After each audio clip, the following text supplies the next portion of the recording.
Wala akong maisip na ikwento sa inyo kaya share ko na lang yung time na nagpunta kami ng Green Hills. Masasabi kong isa to sa mga favorite place ko. Dahil bukod sa mas murang gadget, ang dami ring bagay rito na hindi ko nakikita sa mga pangkaraniwang malls. Tulad ng asong robot na to, na bigla na lang lumapit sa amin.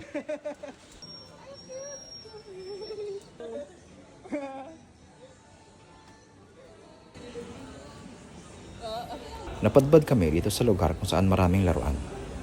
At grabe, hindi namin inakala na ganito karami ang tindahan dito. Inisa-isa namin pasukin lahat. At ito ang ilan sa mga nakita namin.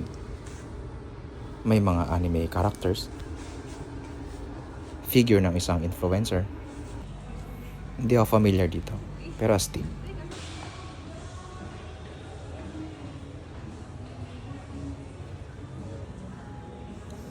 May mga robots or mecha. Eto panigurado. Kilala niyo to. Ultraman.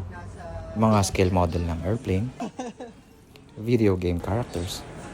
Pati mga Hollywood movie figures. Meron din. Nadaanan namin etong store na puro Hot Wheels naman ang tinda. Marami ding sports and trading cards dito.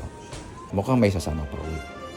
Sa pag-ikot-ikot namin dito, para kami bumalik sa pagkabata. Pero sabi nga nila, the secret to staying young is to keep playing.